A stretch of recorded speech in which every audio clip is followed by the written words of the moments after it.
of Crystal Sews and Stuff here on YouTube as well as on Instagram, and today I wanted to pop in and respond to the so many questions tag. So I was tagged by Mane Coarse. Thank you so much for tagging me. And I believe this tag was started by the Camden Stitch in a Facebook group.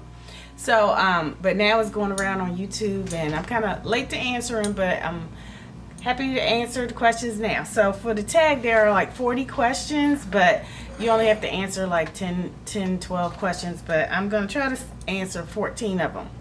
So for the first question I'm going to answer is, how and when did you start sewing? So I started sewing about 7 years ago, because Christopher's almost 7 now, and I was taking Charles to like I believe he was going to like basketball practice or something like that. So Chris was a couple of months old, and I believe he was taking basketball at the rec, and a lady was selling a sewing machine at a yard sale, because there was a little house near where the rec was. And so I bought a sewing machine, and made me think of my grandmother, who was a home ec teacher, and she sewed. And so I just bought the sewing machine and I started sewing from there. But I didn't sew a lot at that point. Only sewed I sewed like a belt, because we went as the Incredibles for Halloween that first year I started sewing. And so I bought the t-shirts, and I made our little yellow belts and armbands so we could look like superheroes. So that was the first thing I really ever sewed. And then I took a quick little class at Joann Fabrics, and we made tissue holders. And then this is not the exact one I made, but we made like these little cute little pocket tissue holders at Joann Fabrics. So that was the first, and it was just a one-day get to know your machine class. So and then I just tried to sew costumes for my kids, just little really simple things, and just really simple dresses, like it was just a front and a back for Carmen when she was little. And I tried to sew a onesie, and I got the little arm things wrong. But then I didn't sew for a while. I didn't sew for a couple years after we moved to this house. And then I just said, you know what, I'm not that good, so I want to take sewing classes. So I started taking classes at the Sassy Sewer, and that is who mainly taught me to sew, Blondell over at the Sassy Sewer, which is a sewing school here in Parkville, Maryland. So I've been taking classes with her for, I guess, about 3 years off and on. I've taken breaks here and there. I'm on the final level there, but I'll probably you can still take classes as long as there's an opening, and I'll continue to take classes with her. So she's been such a big help, because I'm 44, so I didn't find sewing until later in life. So I figured I need classes to just get up to speed and get to the level that I wanted to be in. So next question, so that would be the first two questions. So the third one is, who supports your sewing at home? So my husband definitely supports me. He bought me my sewing machine. He doesn't give me a big deal about buying fabric or anything that I need, so he supports me. And my kids support me. Charles and Carmen, my two older kids, they take pictures of me, especially Carmen. They're my little photographers. Carmen just turned 10, and Charles will be 12 in August, and so they're my photographers for Instagram and YouTube and whenever I need pictures taken.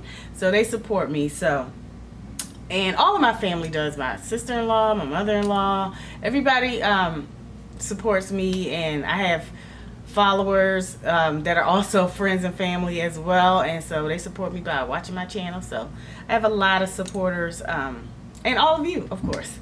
So, but at home is you know, everybody in the house supports me.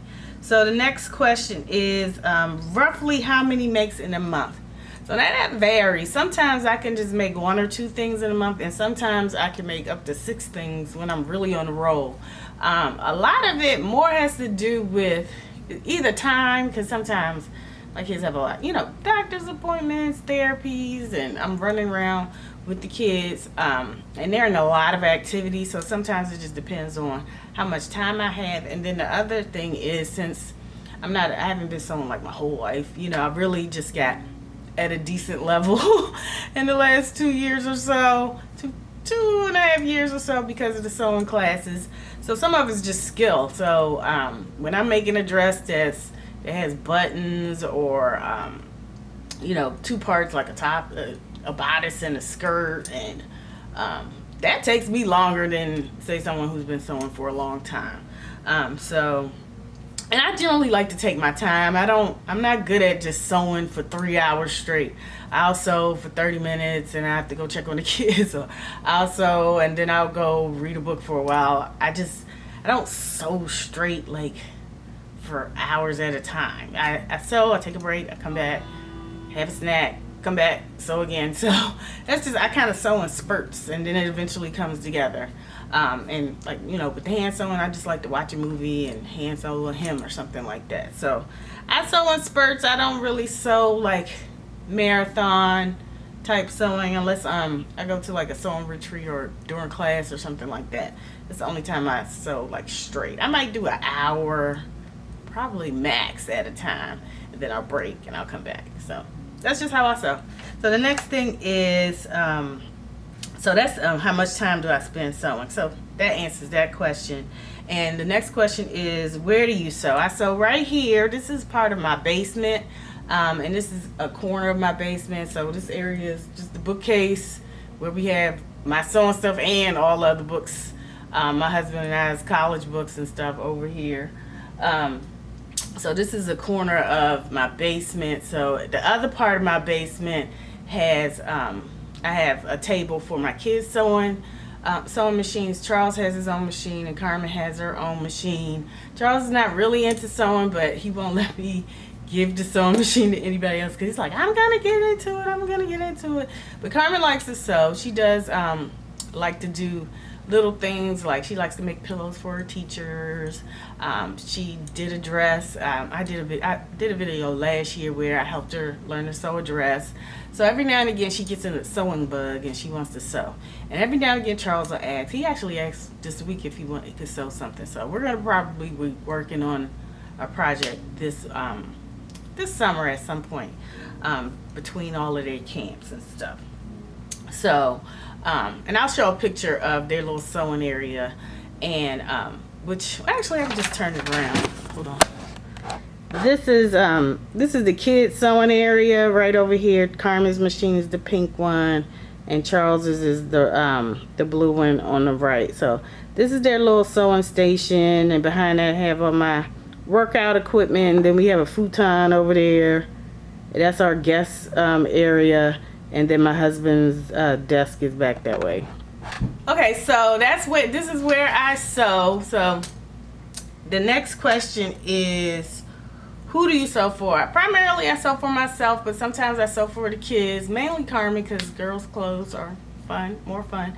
And boys are kind of rough on clothes. Carmen still likes to wear really pretty dresses and stuff. So every now and again I'll sew her a dress. Or if sometimes we want to match every now and again. Like you saw the little maxi dress I made for us, and we just like to dress alike. So it's fun to dress like her. But every now and again I'll sew something for Charles or Christopher, especially for his birthday. I like to do embroider a t-shirt or something like that with how old he is, because he's nonverbal. And so I'll do a little t-shirt, like he's about to be 7, so I'll do something that says 7 for his birthday next month. And sometimes I sew for my husband. He's pretty picky about the colors of fabric. Like he doesn't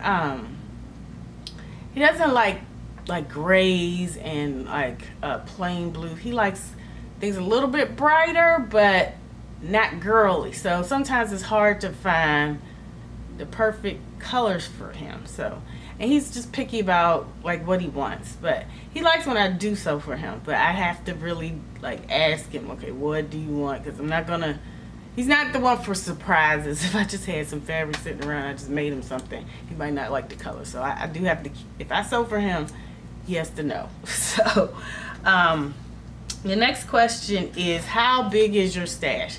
Now I have a lot of sewing patterns and a lot of fabric. I'll leave a link to the videos. I have a whole playlist of all my sewing patterns.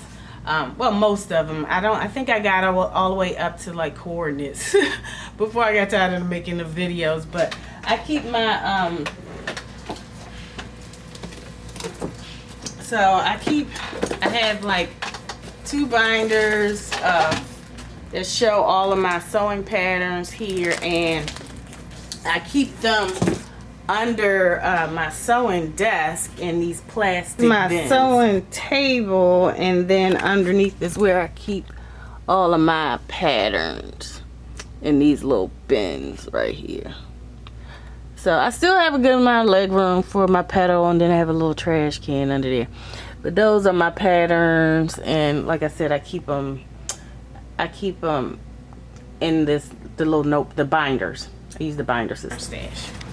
So for fabric, I'm gonna quickly show you my fabric stash. Okay, so this is my fabric stash. This is a different part of the basement. You can hear my husband playing piano upstairs.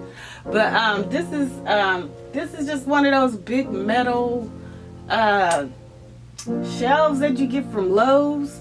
I don't know if this is from Lowe's or Home Depot, but this is my fabric stash. It's a lot. I want to organize it better. I want to get the little boxes and keep everything in squares, but I just fold and refold. It's not the neatest, but I have like heavier fabrics up here. I have like denims and crepes here. I have all my cottons here. I have knits here, a whole shelf of knits. And then on the bottom I have what I call like kind of weird fabric, not really weird, but I have a couple of silks and then some more cottons at the bottom, at the way bottom. I don't know why there's some 4 boxes in here. And then I keep my faux furs in this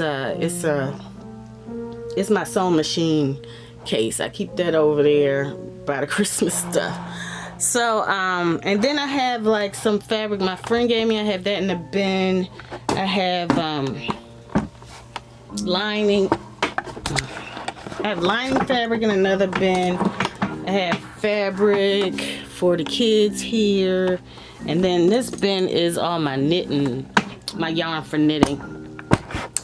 So I have a pretty good stash, and I love fabric. So anyway, that is my stash. It'll eventually get revamped, and I do go through it here and there, and I'll give it away at ASG swaps and stuff like that, or any other swaps that come along. When I realize, whenever I go through it, I decide, okay, I'm not going to use this or that. But I do like to have stuff just so when I'm ready to sew, I have something to sew with. So anyway, that's my stash. Okay, so that is my stash, the pattern stash and the fabric stash.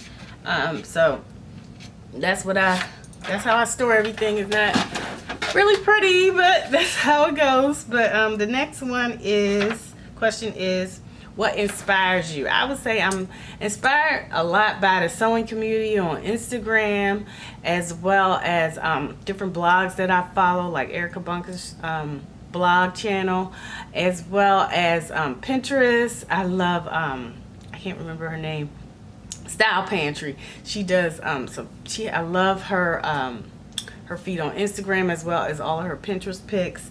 I'm also inspired by magazines. I really love Essence magazine and Vogue for style inspiration. I also love looking at Berta magazine. So even though I don't actually sew a lot of Berta patterns, I love to look at the patterns. And sometimes I'll use a Big 4 pattern that's similar to something in Vogue if I don't feel like tracing. But I'm totally inspired by the styling in the Berta magazines.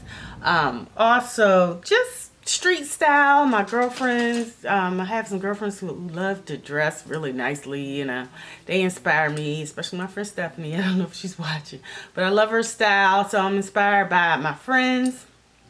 And just everything I see. Sometimes just in the street, I'll see somebody with a cute outfit.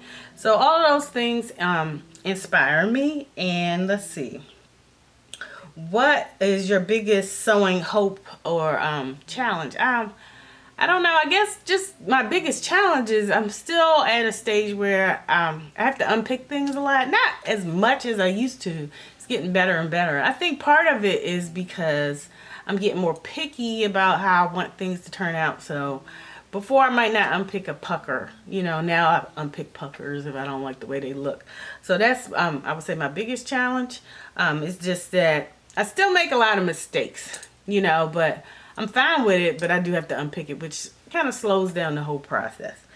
But my biggest sewing hope, I want to be able to sew something really couture, like maybe a Chanel style jacket or a tailored suit, or a gown. I want to be able to sew something like really that takes a lot of sewing skill. So, and my skills are always improving. I always feel like, you know, I might not have been sewing all of my life, but the more you sew, the more you grow in your sewing journey. And I do feel like I've come a long way. So, the next thing is, how has your style changed since you started sewing? So I think I'm a little bit more adventurous. I always like brighter colors. But I feel like mixing and matching things more. I'm wearing a lot more prints than I used to. And I really like doing that. So I think I'm a little bit more adventurous in my style. And I'm glad that I can sew so I can find styles that are fashion forward but fit my level of comfort, you know, my comfort level. Like if it's too long or too low cut, I can change things. I do like having the ability to change things to suit my style. So when you aren't sewing, what are you doing? So that's the next question. When I'm not sewing, I'm probably either reading. I've really been reading a ton lately. I think I mentioned that a couple videos ago, but I've been reading a lot lately. I'm reading, I just read The Silent Patient. That was a really weird book, but it was good. I read Born a Crime by Trevor Noah, which is a really good book about his experience during apartheid in South Africa. I really enjoy reading. I've been reading a lot more than I used to. I also enjoy watching TV. I like watching Handmaid's Tale, and I was into the Game of Thrones when it was out. So I do like to watch TV. I don't watch a whole lot, but when I do, I like to watch things that are like in a series as much as possible. That way I could just keep going with it, you know. So those are things that I like to do. I also knit. I haven't knit in a while. I kind of took a break, but I'll probably get more into it once it starts getting cold again. It's just too hot right now to think about knitting. And I find that I like knitting with like wool and acrylic over like linens and cotton. So although I've made a linen, like what do you call it, a vest, I just don't enjoy knitting with those materials. I enjoy knitting with wool, which is winter stuff. So I do have some cotton, but I just don't really I don't enjoy knitting with those things.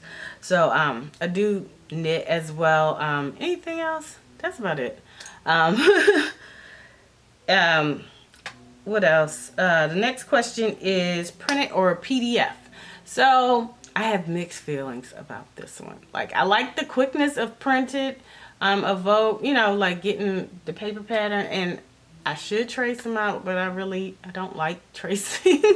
I will trace sometimes. If like for the kids stuff, I'll either trace it, or I figured out you could just fold it down and press it down and save your size. So sometimes I even do that with my patterns. I'll just fold it to my size so I won't lose the pattern pieces, and I won't have to trace it, because I really don't like tracing. But I will here and there, like especially if I know it's already out of print pattern, and I don't want to lose the pattern pieces, or I know I have to make a lot of changes, I'll go ahead and trace it. But I don't always trace. I just don't. And then, but I like PDFs because you could just, once you cut it out and tape it together, you can just cut it out and keep going. You don't have to trace it. And if you mess up the size, you can print it out again and make the size again. I loved it. Like, say you sew a size 10 and you should have sewn a size 12. You're good. You just print it out and you got it again. So you never lose the pattern. You don't ever have to worry about, I lost the pattern because because I cut the wrong side or I cut the wrong line. So I do like that. And PDF, I do think the PDF patterns from the indie pattern companies do give better directions. But at the same time, I do feel like the big four, especially Vogue is probably my favorite of the big four pattern companies.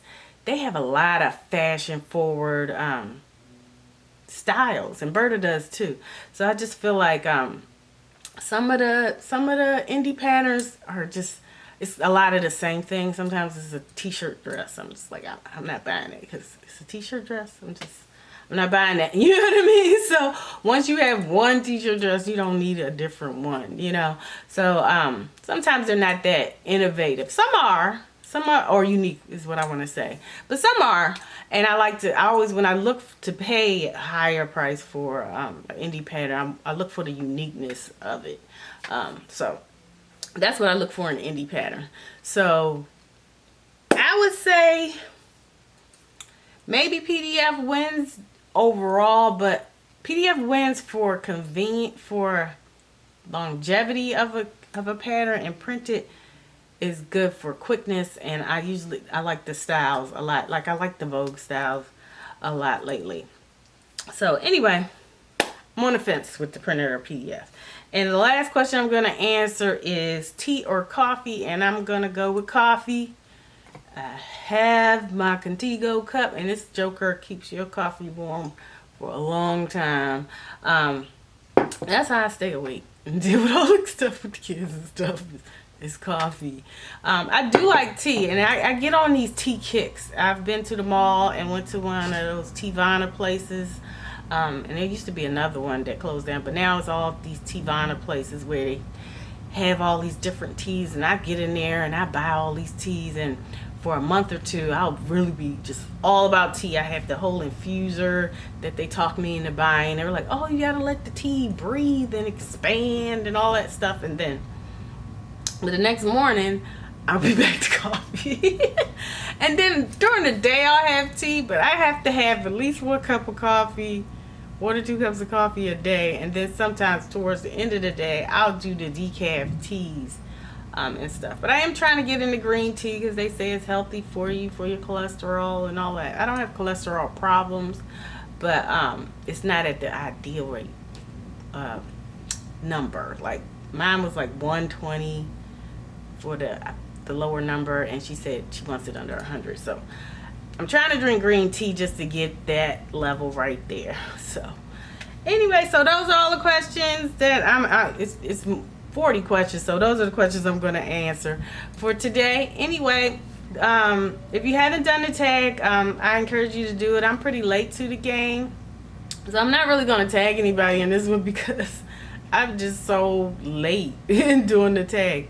Maybe, but Adria Chanel, I would like for her to do the tag if she hasn't done it yet. She's just come back to YouTube. I love her channel on Instagram, and I found her because she had a YouTube channel. I found her on Instagram because of her YouTube channel. But she mostly does things on Instagram. But now I just saw she just did a video last week. So if you can check out her channel. So I do tag Adria. So, but anybody else who hasn't done the tag, go ahead and feel free to do the tag. Thank you so much for watching, and I look forward to seeing you next time. Take care. Bye.